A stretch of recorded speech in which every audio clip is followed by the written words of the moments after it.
BIP of Bizarre Interest Productions, and in the spirit of Asian American and Pacific Islander Heritage Month, let's talk about the Chinese characters in Beyblade. Okay, the non-Japanese characters, since it's a South Korean character in this list, and the bizarre treatment and reception they've gotten. No games? Type Hoey deserves better in the comments, and let's get started. Starting with Bakuten, Raycons, or Ray, with EI instead of AY, is the most brutal and passionate of the Bladebreakers and G-Revolutions.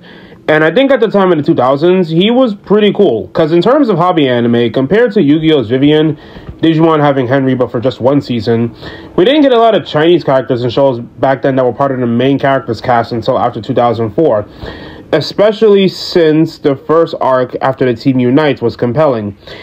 He left his team to expand his horizons and got stronger, but his old friends took it as a betrayal. He lost his Bit Beast. Heck, he had a love interest that even if the dub tried to downplay it, they couldn't resist a ship tease.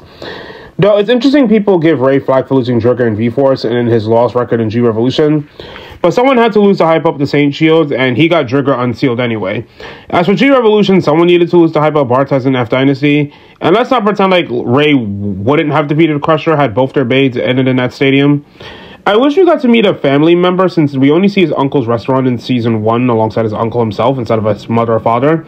But he was a solid main character, and speaking of one of his teams, the White Tigers kickstarted season 1's second arc with a bang given their tensions with Ray. But there's something we need to talk about. The dub kind of Americanized their names when they didn't really need to. Chasing Rai to Lee ain't too bad, but the only Asian relation to Mariah is when Elizabeth Chan filed a lawsuit to stop her from trademarking Queen of Christmas. That's not a joke, that's real. Didn't expect to learn about that for the research for this video. On the other hand, Mariah/Mao might be my favorite of the group. She didn't battle much in the manga, but the anime hyped her up as a threat. She got a proper match with Ray, and heck, she was probably the White Tiger handled best in season 3 given that she was part of getting her team to calm down. But actually developing Rick's development and career and even won a Battle Royale. Especially, which is notable since Galax wasn't even released as a Beyblade in real life. Almost like you can have a shonen with a solid romance. Everyone else, well, Kiki and Gao being changed to Kevin and Gary is meh, but at least the first letter is still the same. Some dubs can't even do that. Kiki being the sneaky guy going behind the team's back was interesting, while Gao being the big strong eater was kind of boring, but he's fine. After all, Lee's been the face of the group, especially given his conflict with Ray. Though as for season 3 Lee, his losses make sense, but we never see him do the I can use moves of all the White Tiger's abilities, and he really should have had a better battle to Tala since I do like the confident arc he gets before this, especially after he was the last one standing in the All-Stars versus White Tigers rematch.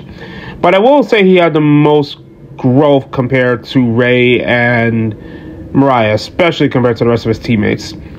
As for Bruce getting kicked out by Kiki, 1, using nunchucks to Bay Battle are cool by default, and 2, I think that's a cool way of showing why their team and threat was such a big deal.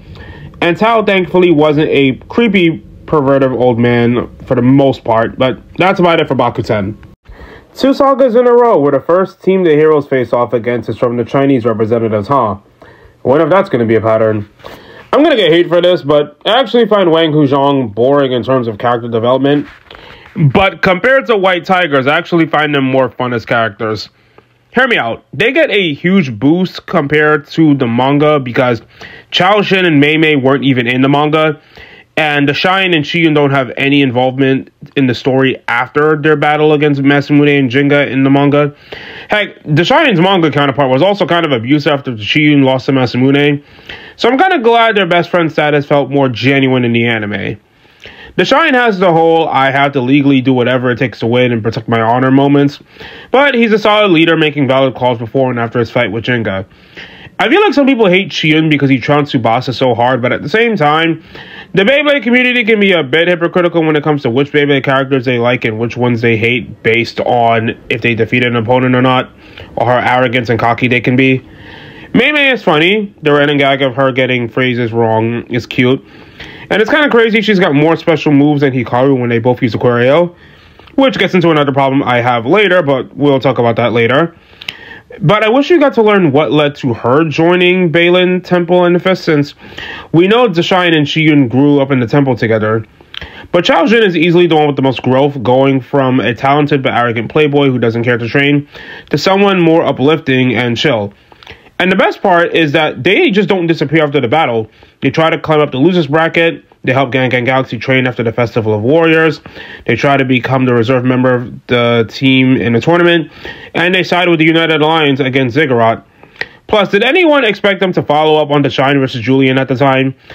Their fights are also fun because not only do they have a lot of special moves and strategies, but they're both great and singles and double battles. They even play a part in trying to find the next legendary blader during Fury. And there's only like one issue. I'll talk about that when we get to Aguma section. The problem with them is that for Masters, if you weren't in the manga, set of characters Beyblade would be used for Season 1. I'll give Chaojin slack because he upgraded Virgo to Poison Virgo. But for Mei Mei, Storm's the only one at the time that fit Aquario.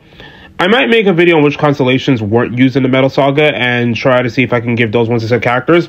I'll even have to look at the video games for reference. But yeah, it's still a shame. Aguma is so underappreciated because he's a solar system legendary blader with arguably the most development tied to King. Chris wasn't evil, just traumatized from being abandoned on the world stage. Titi just wanted friends. Dynamics had to get brainwashed. But Aguma started out as a villain, and I get his motivations. He was raised from a teaching passed down 2,000 years ago, raised into becoming the best practitioner of Balin Fist, and to lead people who systematically lost for that long. And with the power of a legendary blader, he can now use that effort and skills to turn the tide. It makes complete sense why he became a villain antagonist, so that Balin's Fist pride would be restored, and working with Nemesis would allow for that.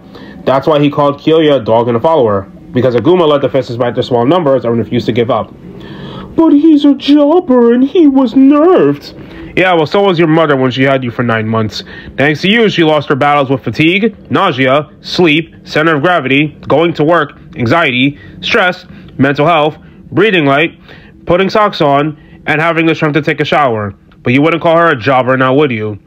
On the other hand, happy belated Mother's Day, but seriously, the work and pain pregnant women have to go through is freaking wild. Heck, I've been semi-sick this week, and what I've been going through is nothing compared to that. You all better thank your mom, if they're a decent person, for enduring so much as 75% of that for a year. Bao exists as a red herring, but he's cool enough as a character. Just wish we got to learn more about him and how he differs from Aguma. But props for his loyalty. But as for Aguma himself, the only problem I have with his development is that we didn't see him in Balin Temple Patch's drama on screen, especially since we had Dynamics and TT guide him to join the heroes. Heck, leading Balin Fist as a symbol against Nemesis, you could argue, was the cause of that. It's a shame people say he should have been replaced as a Nemesis Blader when his journey from villain to hero was relatable. Bayou from Shogun Steel / Zero G is interesting. I don't have this hatred for Zero G like most do, but I think what makes Bayou stand out is the fact that he's the only DNA Blader whose backstory we see in detail. He was abandoned in the wild, was led to his aggressive personality in battle, and boy howdy was he ruthless. His fights with Kite and Shinobu were intense, and it's an interesting inverse of race situation where he was loved in his clan but left with the others. If Shogun still had more time to cook, I think Dark Nebula against Bladers outside of Kira would have been more appreciated. Moving on to Burst, and this is the first time Beyblade doesn't have a Chinese-focused team in any tournament. But looking at the characters, we got first up, Renwu's son or Rue's son. Now, a lot of people are going to clown on him, but I don't hate him either. He was introduced as the 5th strongest blader out of the top 5, and pulled a red eye, taking on half the protagonists and decimating them, partially because Vault couldn't activate God Reboot properly. That being said, Vault being mentally struggling doesn't, well, I'd say it more so weakens the impact, since it would have been a bigger impact if Vault nailed it, but needed to master it properly. I just wish we got to learn more about him, because even with Block B needing a loser, there's still a lot we could have learned about Renwu, especially since his Shelter Regulus got destroyed by Lane in the manga, and even he didn't deserve that. According to Hiro Moriata via Twitter, Renwu is from a family with Chinese roots and was born in the United States. And given that we've had characters with experiences moving a lot overseas, affecting them both positively and negative, learning about how that influenced him to become the person he is now would probably make him more sympathetic to viewers. Next up is Hoey, the first blader to come from Korea, presumably South. And I love him. Also, I know his dub name is Heijino, but you can call him either one. He's the first of Aika's rivals outside of Tokonatsu to actually have a fun friendship with him. Out of the jump, he's very sweet. His archer gimmick is pretty unique, and he has a whole episode standing up to his guard so that he could stay in Japan. He's a stamina blader besides Free and the Kiyama. His attempts to smile are always great, and it's probably the only other friend outside of Renjiro Aika would listen to. So what did they do with him? After being eliminated from the battleship crews, we don't get to see him at all, save for cameos. Meanwhile, he's still in the openings and with the others, but got kicked out of the opening shots before the relative bladers of the arc do. Like, we never even got to learn about how he met and almost defeated Volt. And don't tell me during the Dead Grand and Climax arcs he wouldn't have wanted to come and help Iga out. Like, yes, a criticism with Cho Z is that Iga, the Legends, and the Z4 take up most of the runtime in the second half. But at least every member of the new generation that wasn't a part of the Dead Grand got involved in helping Iga training, except for him. You took my only South Korean representation, and now I'm going to starve. Hoey deserved better. Also, Mao is primarily a Chinese name, so I guess Ilya Mao counts. So we'll talk about her briefly since I've talked about her in my Beyblade Burst and Women video. The TRDL, I like her personality, her battling style, and her fun dynamics with the cast. But after her battle with Louis, she acts way too much like a Rashad groupie, gets no battles where she isn't working with Basara. Her manga backstory only exists to flesh out Rashad's character, and after her phenomenal battle, she does nothing. Again, there's a lot of Burst characters who deserve better, and she's one of them. X has Cho Pan, whose name was changed to Jian Strong in the dub. She likes to wrestle with the zoo's biggest animals, particularly its rhinoceros. Even though it's kind of funny that she remained her Beyblade being a defensive type, or Rhino, using her strength to get her Beyblade to spin in the center of the stadium, and delivering recoil damage to anyone that tries to attack it. And you know what? I like Cho. She's well-meaning and very funny. Girl just loves to test her strength, have fun Beyblade battles, and there's a charm in that. It is kind of funny how her Beyblade started out as an attack type combination before she ended up with a defensive type, but now for a customization, she picked an attack custom.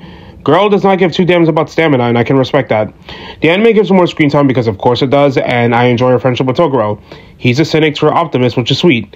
The only thing that bugs me is even with her win rates, but outside of an extreme dash, her main special move we never got to see in action, since her only fight where she used it in was against Exu, and you already know how that fight was going to go. I almost didn't include her because there's, well, no confirmation that she's Chinese, but her name, panda motive, and buns fit the style. But, like, hair buns fit exist in all cultures, and you don't have to wear clothing or have an accent to be a certain race. Still, Cho's fun, and X doesn't have a Chinese-themed team yet, but at least she's fun to watch on screen.